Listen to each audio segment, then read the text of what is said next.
Let's start with the highlights from the report here, Nick.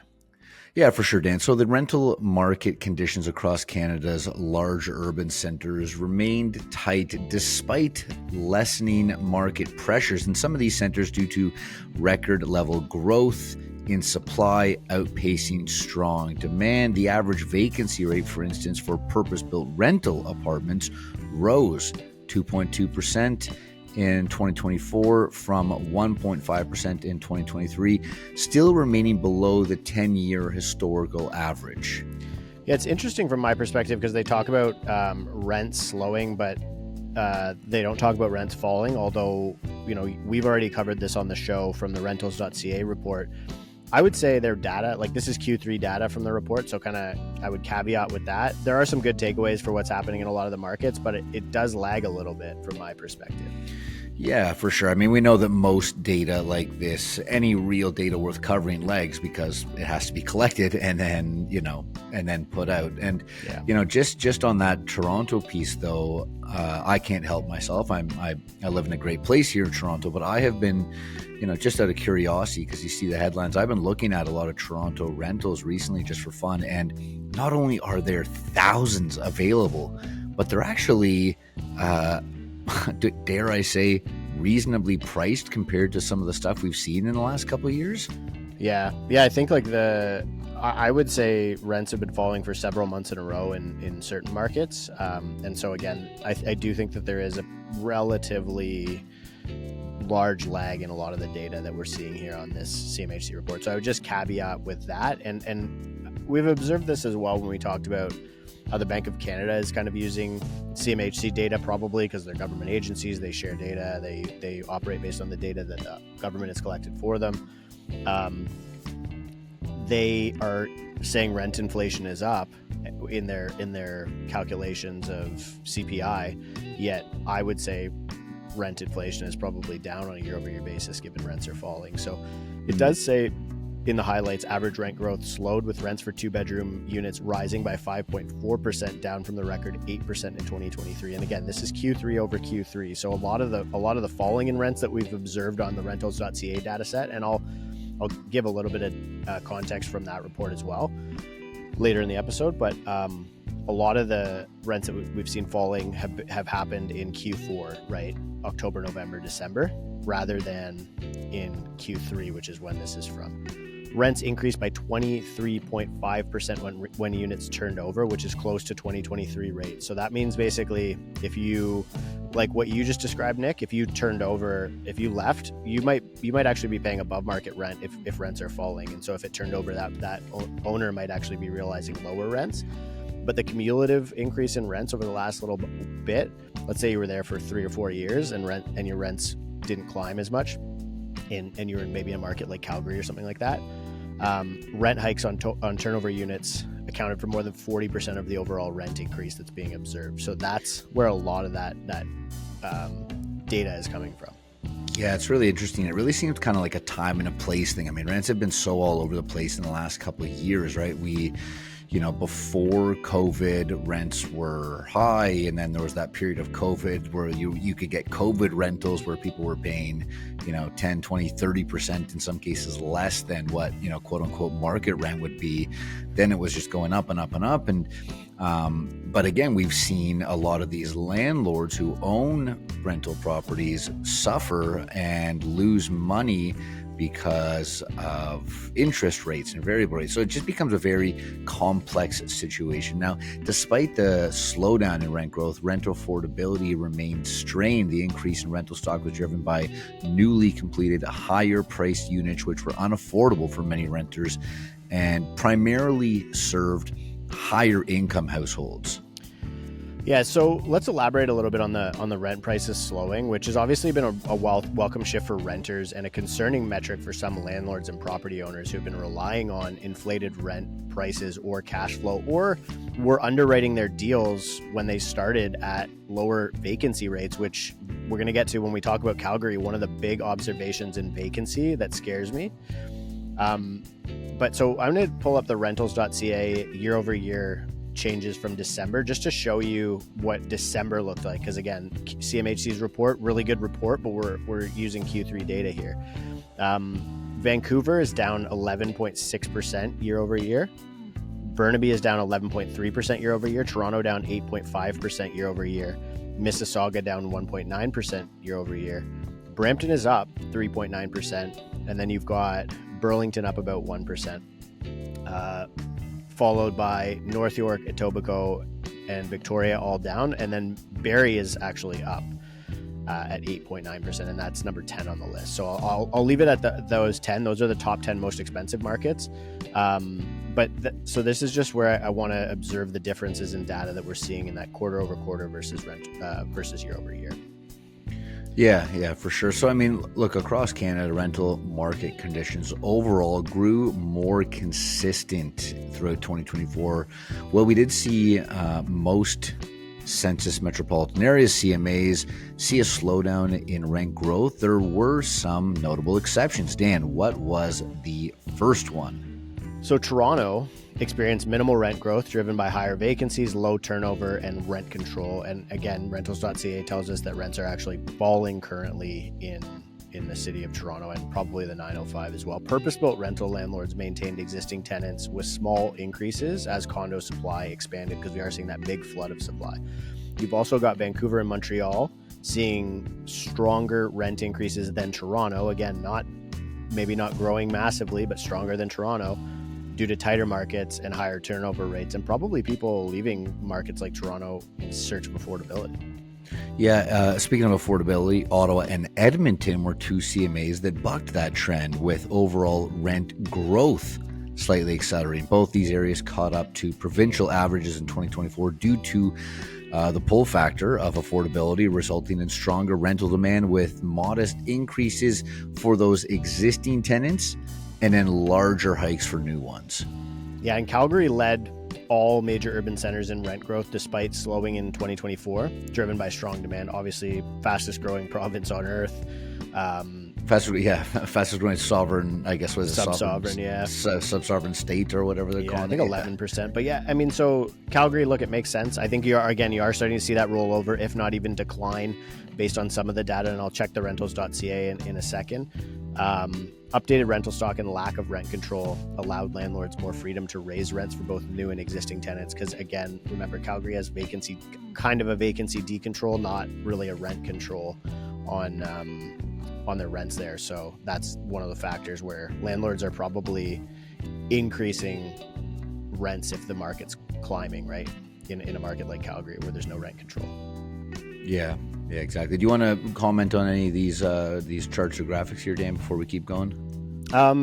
Not really. Like, I think that it does just show that rent growth slowed in most of Canada's largest rental markets. Last year, the fastest growing market was Calgary. This year, the fastest growing market was Calgary again. Halifax was number 2 after Calgary, and Halifax has slowed to being one of the slowest rent growths. And so that's another market where you're seeing a lot of that GTA exodus, right? People, and honestly, it's really worth thinking about. Are we seeing people from Toronto who moved to Halifax or Calgary actually coming back to Toronto now that the rents are more affordable and affordability is improving in the GTA market? Yeah, I mean, affordability really does seem to be the driving factor. And, I wonder how many times we've said the word affordability on the show over the last couple of years. New tenants across Canada continue to face significant rent hikes. You've heard about it in the news. You've probably heard about it with friends or family. Rents for units that turned over, as we were talking about just a few minutes ago, Dan, some of those rose by over 23%, getting back to the crazy rates we saw in 2022 and 2023. Turnover impacted 1 in 8 units. So a somewhat significant amount, and these units contributed to more than 40% of the total rent increases. So it seems that when a unit was turned over, it was turned over and that price was jacked right up. Yeah, for sure. let's talk about PBRs, not to be confused with Pabst Blue Ribbons, purpose-built rentals. Funny, I saw that in I was like, is he going to make the joke? Of course. I had to. I don't think we've made that joke in a while. A recycled joke. It's come up before because purpose-built rentals have come up before, right? So we're witnessing pretty much in real time a massive pivot to purpose-built rental because the condo product really just isn't viable anymore in the absence of all of these buyers lining up to buy pre-construction condo investments, or that's what they call them. Calgary and Edmonton built the most new rental units of all major Canadian cities. And again, pay attention here because this is really important from my perspective for all of the people who are lining up to buy these MLI Select deals. You're about to have an oversupplied Alberta market, right? We've been talking about MLI for 2 years. 2 years ago, it was a great deal. Right now, going high leverage in a market that is seeing increasing vacancy and a huge increase in brand new supply, going to be a tough thesis, especially if you're only 10% cash flow positive. So pay close attention to what's happening in these markets and CMHC observed this in their Calgary section, which we're going to get to later. I think that this is a very big risk factor that's happening right now. Most of these new apartments became available in the last half of 2024. Because there were so many new units, it also took longer than usual to find tenants. Both cities now have a higher vacancy rates than the other major cities. And in Calgary specifically, it jumped up massively for brand new product. Yeah, I mean, anecdotally, Dan, you and I have a lot of really great contacts, friends, students, clients in the Alberta market, whether it's Calgary, Edmonton, or the couple of cities kind of peppered in between the two. And I have heard that story too many times. And it's really been a recent thing too. Only in the last, 6 months have there been people saying, look, I can't rent this thing out. And people are having to drop rent or incentivize or offer to pay for utilities and that kind of stuff. So yeah, and CMHC is actually adapting like their policy on a lot of this, where basically they're doing this thing called a rental achievement holdback. So if you underwrote your project at 1% vacancy, and now all of a sudden you're asking CMHC to refi, but you're at a 7% vacancy or something, they're not going to give you the money, or they'll only give you the percentage relative to whatever your reduced income or reduced vacancy is. So if you didn't hit your rents or if you didn't hit your occupancy targets, they're just going to scale your loan back. And then a lot of people who needed to take that money out of the project are now going and getting like mezzanine loans or something like that. So this is very quickly becoming a high risk project. Like we've said this from the start, you got to know what you're doing for that one, because like you're getting into apartment buildings. This isn't just it's not like buying a duplex or whatever, right? And now all of a sudden that risk is materializing very quickly in some of these markets. So tell me about Montreal right now, because Montreal is absolutely, like, I look at this chart here, and for those of you who follow us on YouTube, bit of an outlier. Yeah, we do like the first 10 minutes of our episodes now on YouTube if you want to follow the charts and see what we're looking at.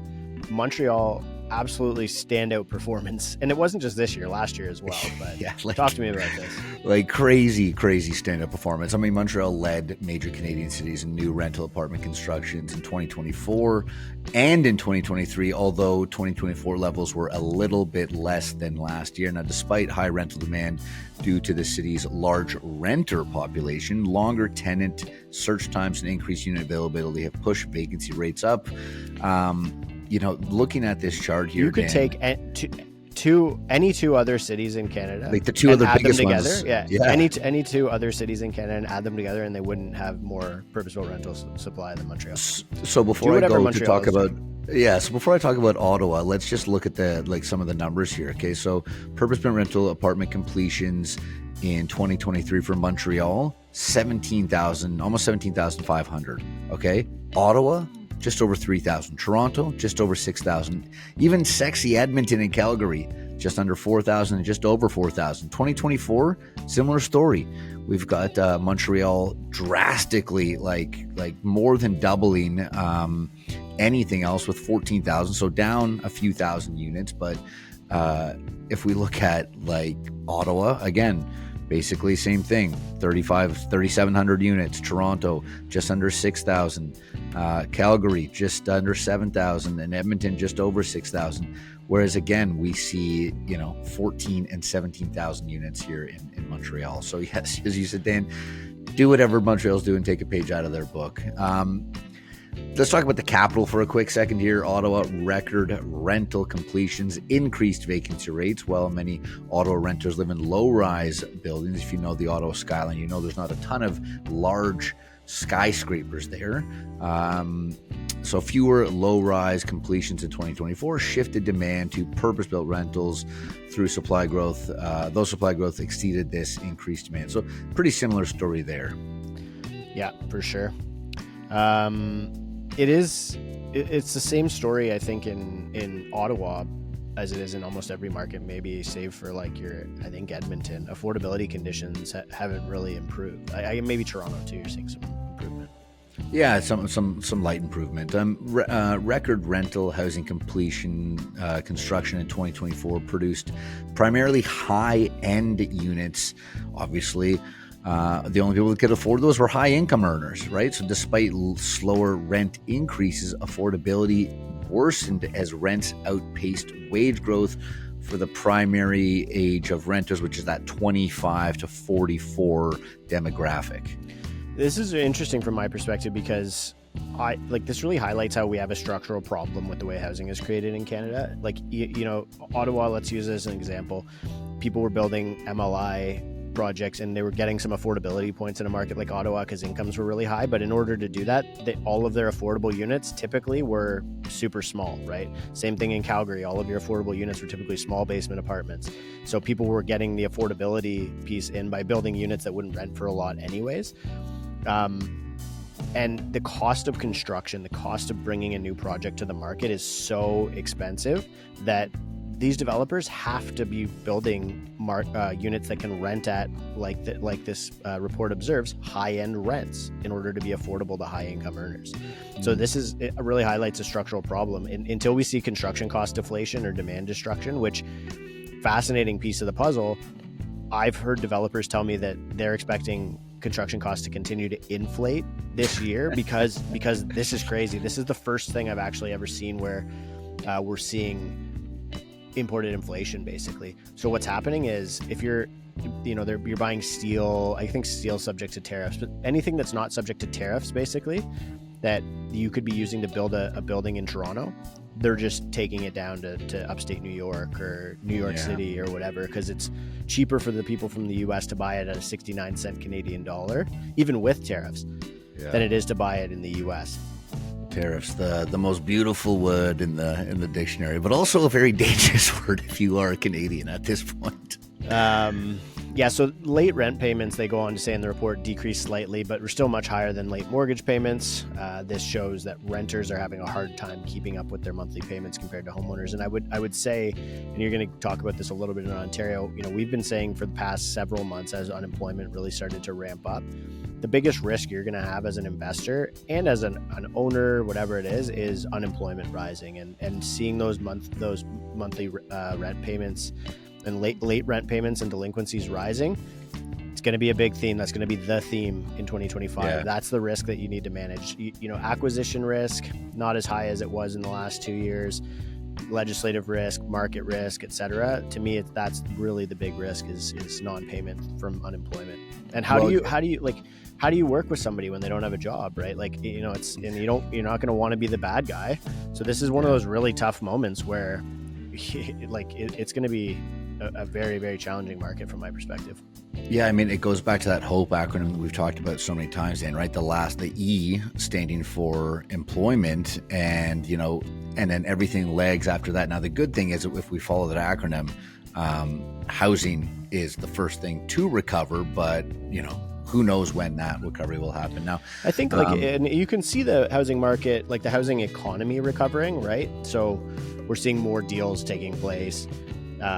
You're seeing more purpose-built rental being built. Things that depend on interest rates coming down are improving, but it doesn't, a lot of people want to see house prices going up. We got to stop thinking that way, right? We are seeing an improvement in the housing market, right? In volume, in the activity of the housing market and its contribution to GDP. House prices aren't GDP, and they should never have a role in GDP. Yeah, no, completely agree. And I guess it just comes down to the housing market is so much bigger than just that residential transaction, right?